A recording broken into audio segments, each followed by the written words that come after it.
Hello again, everybody, and welcome into the Shelby County High School Football Show alongside Andrew Simonson. I am Alec Etheridge, and it is finally here. It is playoff week. We're through the regular season, and now we get to turn our attention to the postseason, and we've got a lot of exciting matchups ahead to talk about. We've got one forfeiture as Cornerstone not going to be playing this week. They get a first-round bye in the AISA playoffs due to a forfeit from their opponent, so they're automatically on to the next round, but we still got 7 other matchups that we got to touch on this week, and we're going to do so on this week's show. Before we jump in, though, we got to talk about a couple of teams that ended the season strong, and in particular, three different games or teams that I want to highlight here. Obviously, the Oak Mountain-Chelsea game last week, Josh Renfro, game-winning kick, final game of the season. He had missed 2 field goals earlier in the game, goes out, boots a 43-yarder to take down the biggest rival in Chelsea all season long for the Oak Mountain Eagles. So an incredible game from Oak Mountain as they win that one 16-14. Briarwood ended the season as one of the hottest teams in the state, but especially in the 5A classification. A lot of teams lucky they're not going to have to play Briarwood in the playoffs right now. And then Calera, a team that improved, and even though they lose last week, this is a team that has improved drastically as the season's gone along, and just impressed where they are at the end of the year as well. Yeah, I think all 3 of those teams were really the 3 that I noticed the most coming out of last week. I mean, sure, obviously, Spain Park securing their first undefeated regular season in school history. That's amazing. Shelby County continuing to roll with a big win against East Limestone was incredible as well. And Vincent getting a big win over a Class 5A Montevallo side. First time they've done that in over a decade, so big props to them for that as well. But it's really those 3 teams ending the year on pretty solid statements as well. Oak Mountain, just the way they were able to fight throughout that game. I know you were there for that. Just an absolutely incredible atmosphere with both of those 2 schools, and then just the way that it won was poetic high school football at its finest.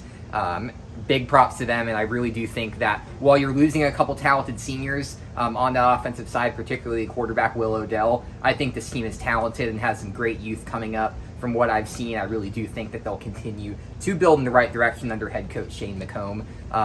Same thing for Calera, even though they did end up on the losing end of a shootout with Stanhope Elmore. I do think they handled themselves really well in that, and I think that's a positive sign of things to come. They'll have a little bit more work. They'll have to replace A.J. Johnson at the quarterback spot, but I really do think that if this team continues to get some momentum on both ends of the ball, continues getting the defense up to where it should be, and use this year's offensive success to build another really great offense as we've seen in the past few years from the Eagles, I think they'll continue to be strong as well. And then how about Briarwood? End the year on a 5-game win streak after starting the season 0-5. It really does show just a testament not only to how big a single player can be in Luke Reynolds, but how big an entire team can be when it remains bought in and it refuses to go down.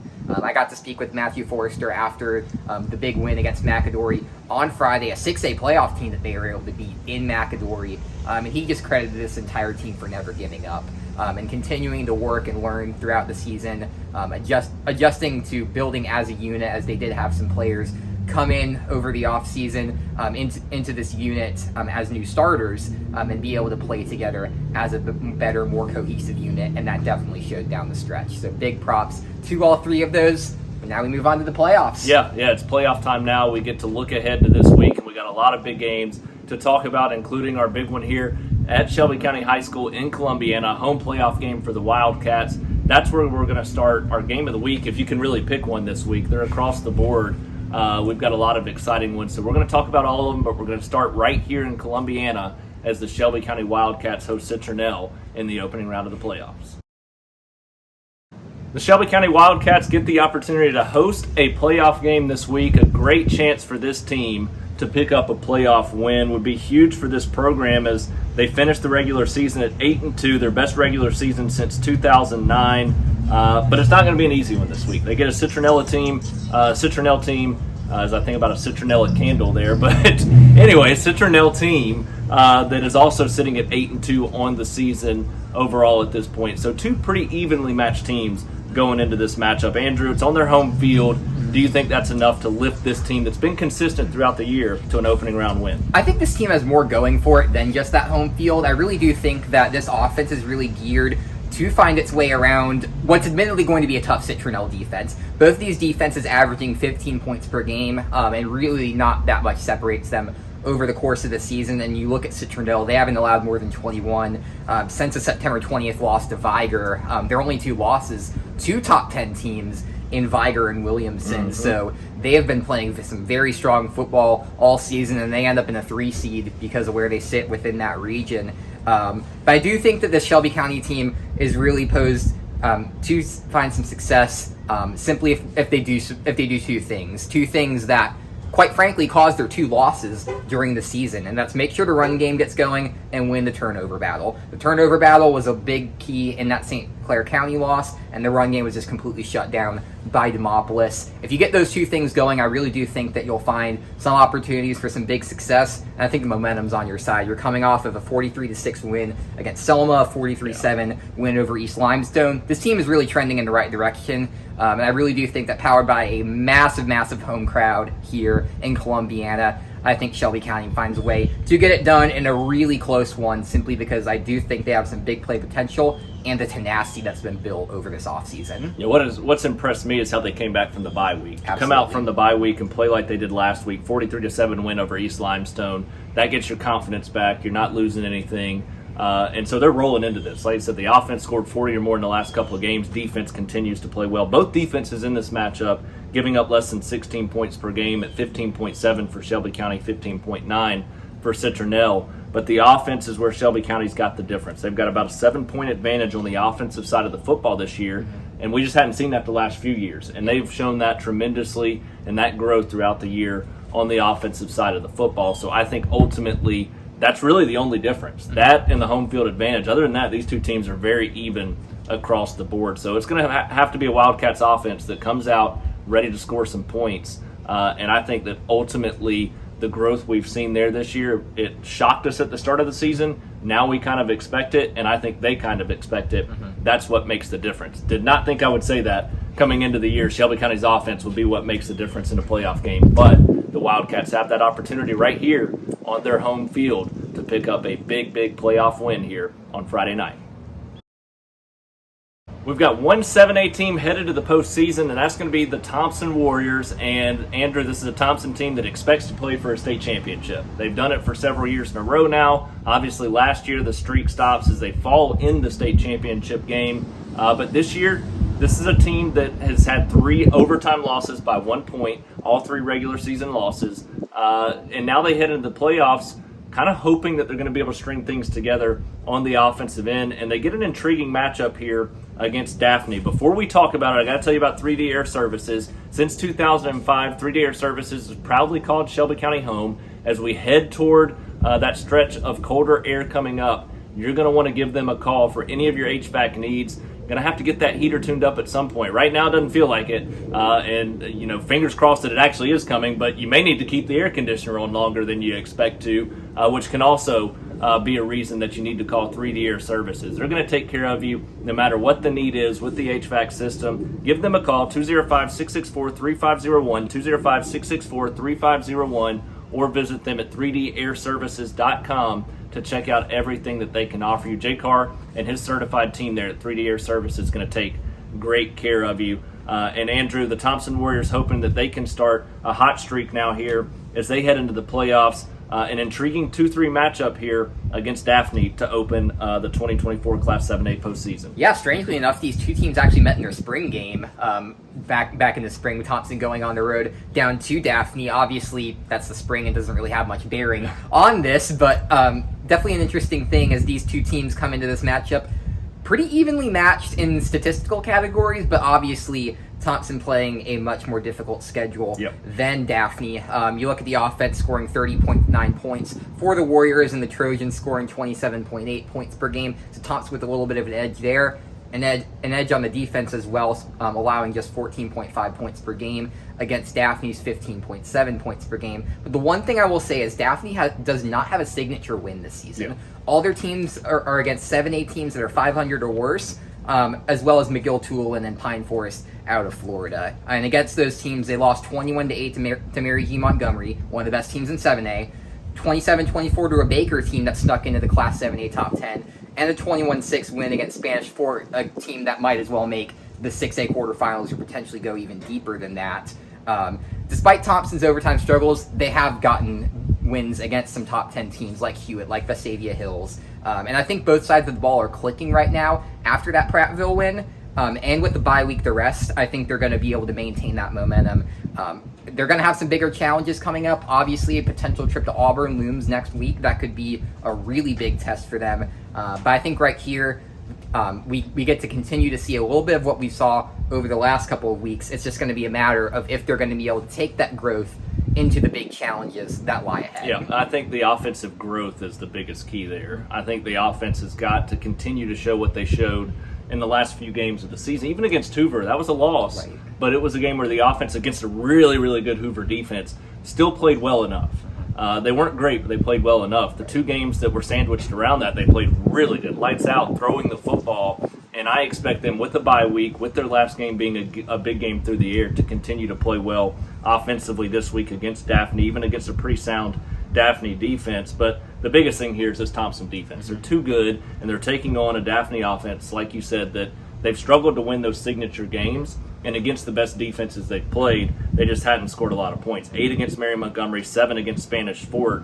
Meanwhile, you look at Thompson, what they've done defensively. They've given up 21 or less in all but one game, 17 or less in 7 of 10 games this year. Defense will make the difference. The offense just needs to come out and continue to carry that momentum that they've had here late in the season, because like you said, what looms the week after this is a big matchup if they're able to advance. But you can't look ahead, because this Daphne team will make you pay. They're a good enough team that could pull an upset if you're not prepared for them, which is a little different than in years past. So these playoffs are going to be a challenging run, and if Thompson wants another appearance in the state championship, they're going to have to be ready week in and week out, and it starts in this one against Daphne.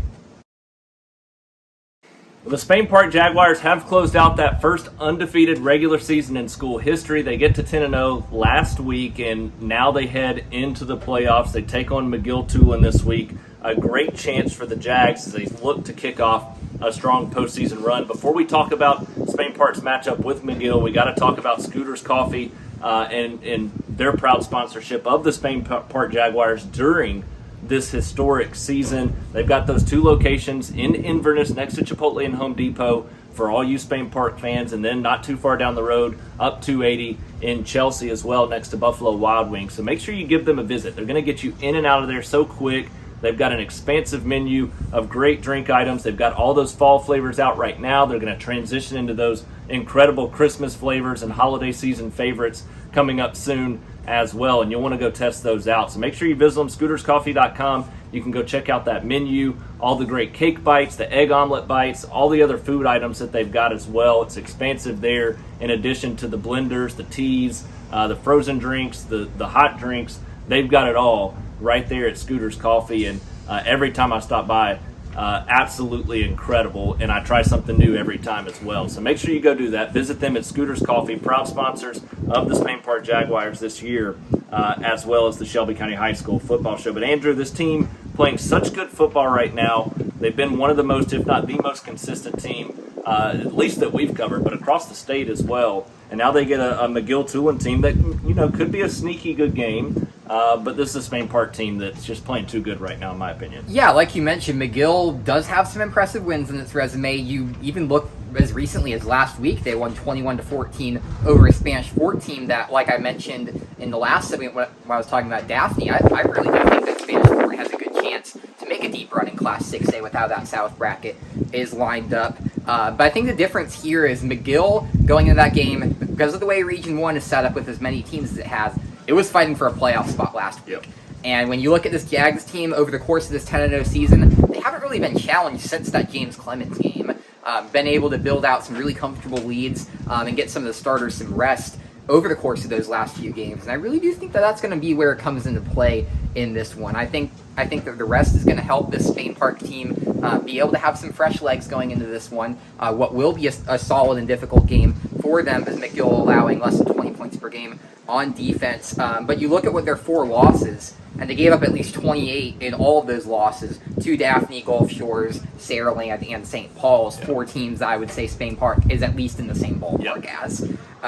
So I do think this is a great opportunity for Spain Park to go out, do what it does best on both ends of the field, and that start strong. They weren't able to do that last week against Gardendale, and I think this team is going to be looking for some ways to improve in this game against McGill, and I think that that's going to be the one that they hone in on. They're going to want to come out here, set a blazing pace, and really use that to pace their way towards a win here. I think that they end up winning this one pretty big. I don't really see McGill finding a way to keep up with that Spain Park defense. That's the biggest thing for me. They've scored 24 or less in all but 3 games and 18 or less in half of their games this year. So they're just not scoring a lot of points. At 21.8 points per game, going up against a Spain Park defense that's just gotten better and better and better, giving up 14.4 points per game.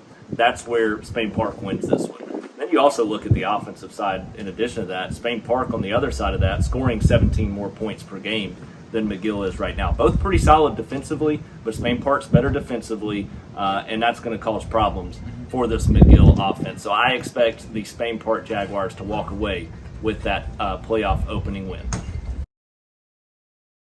Before we talk about the Helena Huskies and this big playoff matchup, I want to tell you about Consign Design. Right there in Alabaster, Consign Design is going to take great care of you with all of your consignment needs. They've got everything you could think of and imagine with all of their items there. They've got men's, they've got women's, children, whatever you need. Baby stuff as well as you get geared up for everything that you need. Game day gear, clothes, just anything. They've got it all right there at Consign Design. So make sure you give them a visit. 72 Fulton Springs Road, near Publix and Walmart Neighborhood Market in Alabaster.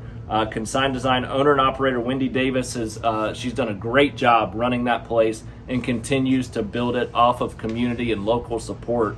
So that's why you want to support her in return. Make sure you visit them right there at 72 Fulton Springs or their website, consigned.design, to check out everything they have to offer. You can also give them a call, 205-664-7540, 205-664-7540.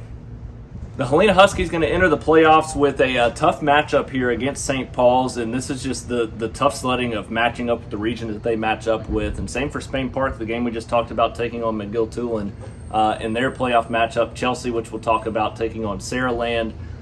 So it's going to be a tough battle here against St. Paul's in a 2-3 matchup. St. Paul's entering at 8-2, but this is a Helena team that's played extremely well down the stretch here at the end of the season with what they've been able to do since that 3-game losing streak. They've really bounced back, played their best football of the season at this point in the year. Absolutely, and like we mentioned before, those 3 losses against very solid teams that they played during that stretch, and they used those to build off of that. And I remember speaking to Coach Busby after that Calera game, and he was just really proud of the way that they used those losses as learning experiences and then parlayed them into a 4-game win streak to end the regular season, be able to clinch that home field advantage for the first round of the playoffs. I think that was huge for them, and I really do think that was a very big sign in the right direction for them, and what has me somewhat confident going into this matchup against St. Paul's, but it's going to be a very, very tough test. The St. Paul's team only just slid into the 3 spot based off of results from last week, and they have a very stout defense that's only allowed 10 points per game throughout the course of the season. Their only losses are to 5 points to Saraland, and then 14 to Spanish Fort, and the latter was last week, within the past couple of weeks in that fight for the 2 seed. And you look at especially what they were able to do against Saraland. They held the Spartans to a season low 19, and I really do think that while this Helena offense is good, it's not quite Saraland. So this offense is really going to need to find some ways to get the ball out to playmakers and really find ways to get the ball in space and be able to attack a very difficult Saints defense, because you're going to have to basically just take whatever opportunities that you're given. If a play presents a run read, then you got to go with the run. If you got to go with the pass, then you do that. Find your playmakers in space. Really be able to go with the punches and be able to take advantage of that balanced attack, because I really do think that is going to be Spain Park's best advantage. Obviously, I really do think that Helena's offense, with that scoring 35.3 points per game, is going to be able to keep up. However, I do really think that St. Paul's battle-tested nature, and while Helena is battle-tested as well, I really do think that they've been forged through a lot of really difficult tests in that Mobile area. I think that they pull this one out in a close one, but I also wouldn't be surprised if Helena finds a way to get a win in this one as well. Yeah, I think look at this matchup, and we get the hurricane force of winds here on Monday. Goodness gracious. But when you look at this matchup, it all boils down to St. Paul's defense. They've just been too good so far this season. Like you said, giving up 10 points per game. They've given up 27 or less in every game, 2 shutouts. They've given up 14 or less in all but 3, and they've given up 7 or less in 6 of their 10 games. So basically, this defense really good. Yeah. And Helena's improved offensively as the years gone along. Their best chance, though, come out, control the pace of the clock, which is what they like to do. Be physical in the ground game and be physical defensively to make this kind of a little bit more of a drawn-out game that's going to take long possessions back and forth both ways. If they can do that, they'll have a chance in the second half. But ultimately, from what I've seen of this St. Paul's defense, too good overall this year. I think that makes the difference as St. Paul's picks up this win. The Huskies going to have a chance, though, on their home field against a good team. Can't ask for anything else than a chance in the opening round of the playoffs to pick up a win, and they're going to have that opportunity against St. Paul's. Well, the Chelsea Hornets started the season strong and then slowly down the stretch just have not been able to put it back together, facing some of the best teams on their schedule, and now they take on one of the best teams in the state, if not the best team in the state. The runner-up from last year in Class 6A, the number 1 team right now in the state in Saraland, who's sitting at 9-0, coming off of a bye week last week. So you look at this matchup, Chelsea's reeling, searching for some confidence. Meanwhile, Saraland's coming in fresh and confident off of that bye week. Yeah, so tale of two different sides of momentum. The polar opposites that you have with Saraland having no losses since the state championship game last year, and then Chelsea coming in, losing 4 straight, including a nail-biter last week against Oak Mountain. Saraland also coming in off of a bye week, so they'll be a little bit fresher coming into this Thursday night matchup, whereas Chelsea will have a shorter week and have to deal with the pain of losing a rivalry game on top of slipping out of what could have been a region championship for them. Let's not get that mistaken, is that this team was in pole position to be able to secure that, and unfortunately down the stretch were not able to overcome some of their biggest tests, and now they get their biggest test against Saraland, the number 1 team in the state. A team that still has KJ Lacey, a Texas commit from last year's team, and all-star skill position players in Sante McWilliams at running back, Carson Gill at wide receiver, and then you flip it over to defense, a really strong defensive lineman in Antonio Coleman as well. I think Chelsea's biggest chance here is going to be making life difficult for Lacey. He's more of a pocket passer, hasn't really been able to get stuff done on the run. I was able to see him last season when Briarwood played Saraland in the playoffs. But I think even with that, it's probably going to be a long day if the offense can't keep up. And when you look at a Chelsea offense that scored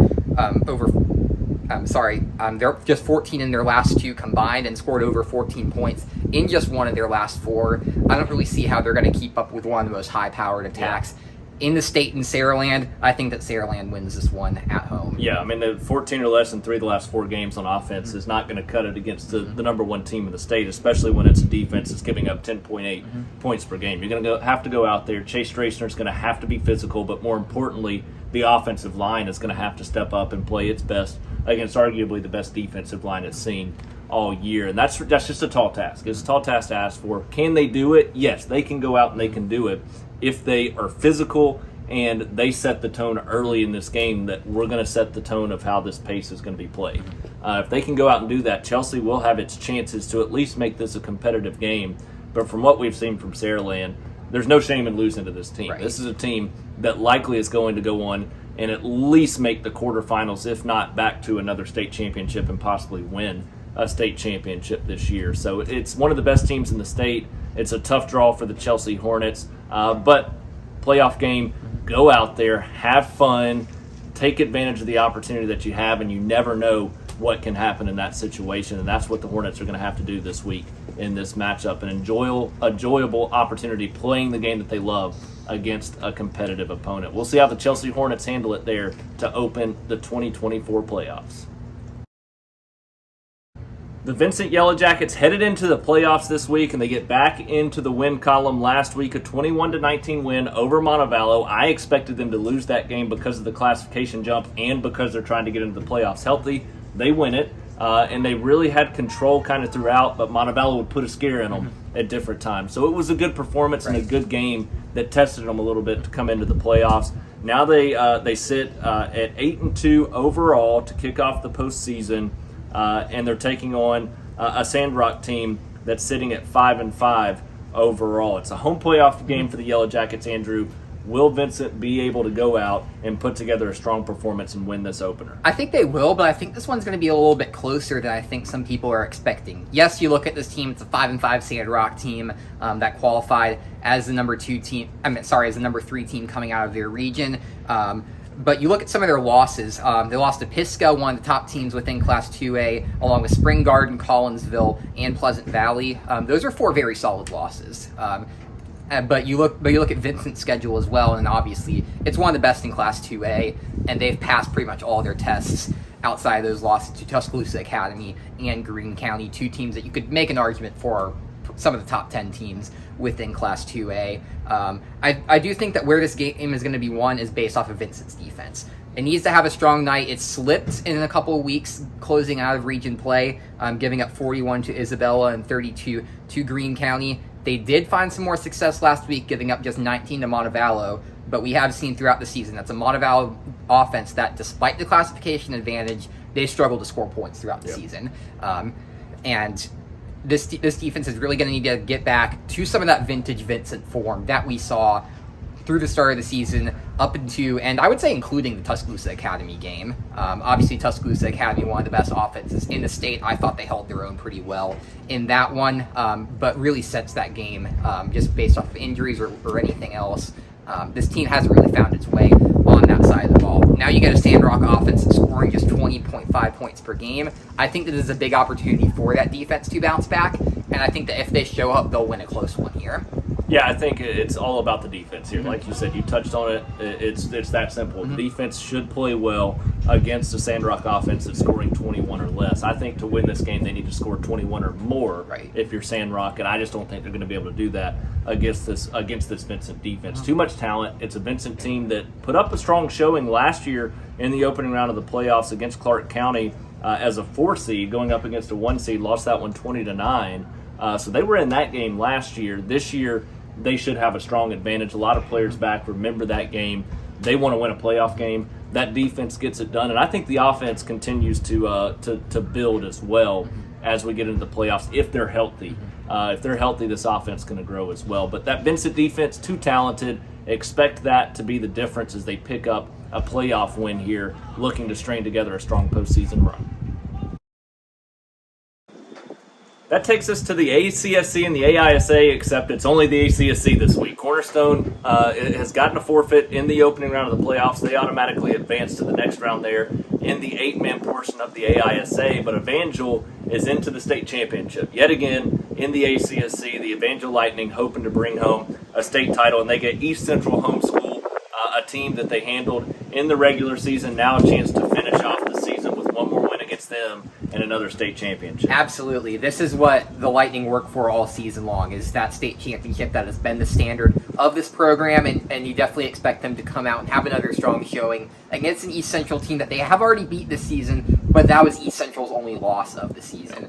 It's been a strong effort for the Patriots so far at this point in the campaign, but Evangel was able to get the better of them at home in the regular season finale in a 57-25 win, and this Lightning team has just kept rolling. Dominated Ezekiel 59-20 last week in the semifinals to punch their ticket to the state championship game. East Central did bounce back with a 29-6 win over Southern, though, and that was a 42-41 game in the regular season. So both these two teams are going to be bringing their A game into this matchup, and I think for the Lightning, they're definitely going to be motivated in this one.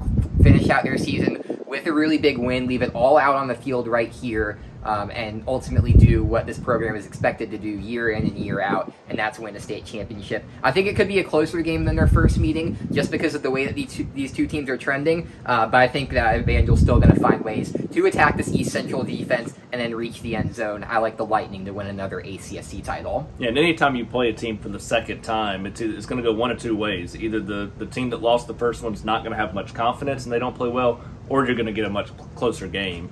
And typically you do get a closer game, and a lot of times it's tough to beat a team twice in one season, but when you're the Evangel Lightning and you're playing for ACSC state championship and you're as good as they are, it's not going to be that tough. They're the better team in this matchup. They've played for this moment all year. They're going to be up for it. They're going to be ready for it. It's the last game of the season, so we expect the Lightning to come out and show, at least to me, what they did in the regular season.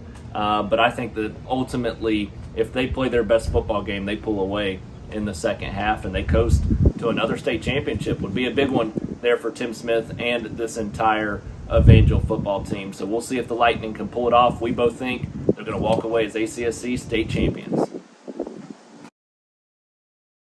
That takes us to our SCR Stars of the Week segment. We've got some great names to talk about here in just a second, but first I got to tell you about Bertoloni's right there in Calera off of Interstate 65. Very convenient location, one of the best Italian restaurants in the state of Alabama.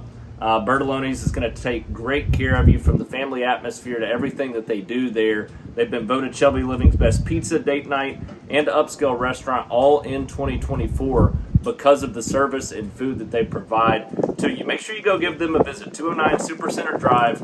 They're going to take care of you with the food, with the customer service, and give you a great experience there at Bertoloni's in Calera. You can try the traditional Italian dishes that we talk about all the time on the show, the spaghetti, chicken parmesan, lasagna, all of those great dishes, but their pizza is something you're going to want to try out as well. They've got that full bar, cocktails, wine, such a great wine selection as well, and so much more. But that cake at the end of the night is going to be what keeps you coming back for more. They've got that strawberry cake that's one of the best slices of cake in this entire state. Seasonal specials as well. So make sure you go visit them. Sonia Bertoloni and her family, see why they've done such a great job at creating such a cozy and family-like atmosphere for so long right there in Calera. 205-664-8780, 205-664-8780, or you can place those to-go orders or check out their menu at their brand new website, bertolonis.com. It's got those family takeout meals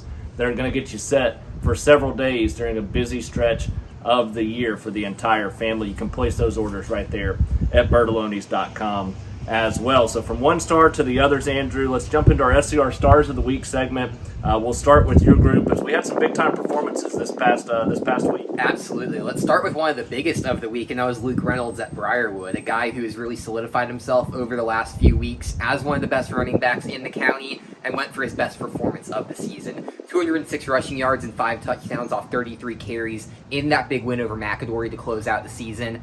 Massive performance for him to really make a statement in that game for him. And then Jaden Roberts really pacing the Vincent Yellow Jackets in a big win for them over Class 5A Montevallo. Took 30 carries for 180 yards and a couple of touchdowns. Being able to rely on that run game has been so crucial for this team as it deals with some injuries within the pass game. And I really do think that that's going to be what helps pace them down the stretch of this season.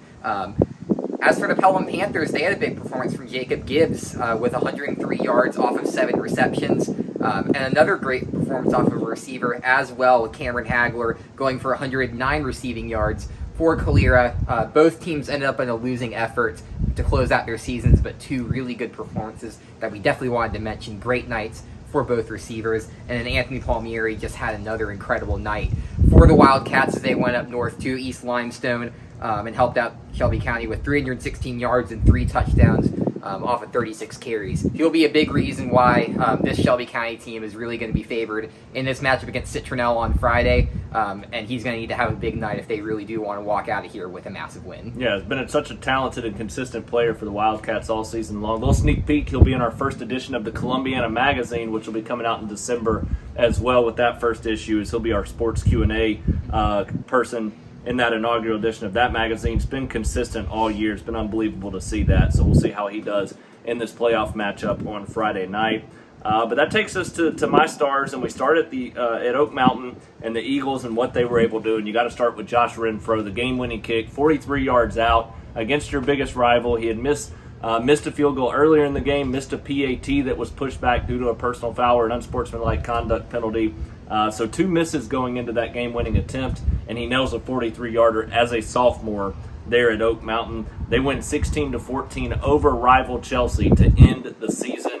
This team got better this year compared to last year, and that was their big step in the right direction. So we'll see how they fare going into next year. They're going to lose a couple of key guys. We're going to talk about them next. Will Odell, the quarterback for the Eagles, 18-34, 223 yards and a touchdown passing, added 68 rushing yards, and was really consistent on that final drive that set up the game-winning field goal. And so was Zach Fitzgerald throughout. He had 1 touchdown pass called back, or catch called back. Will Odell a pass called back due to a penalty, but still Fitzgerald finishes with 122 yards and a touchdown on 9 receptions. So a big game for Zach Fitzgerald. On the other end of that game, Chelsea going into the playoffs, they're going to need Chase Strasner to play big. He's done it all year. He had another good showing. He gave them a chance to win this game against Oak Mountain. 153 yards and a touchdown on 23 carries, and it felt like all 23 came in the first half as he just was toting the rock carry after carry. So a very physical game from Chase Strasner as usual. Expect him to step up in a big way against a very good team this Friday night, or Thursday night now, against Saraland. So big opportunity ahead for Chase Strasner, but for all those guys, for the ones that are continuing their season in the postseason, we expect them to continue to play like this. For the ones that are done, you heard most of those names throughout the season. An incredible year for those guys that stepped up each and every week, and obviously they're on the final week of the regular season here in 2024.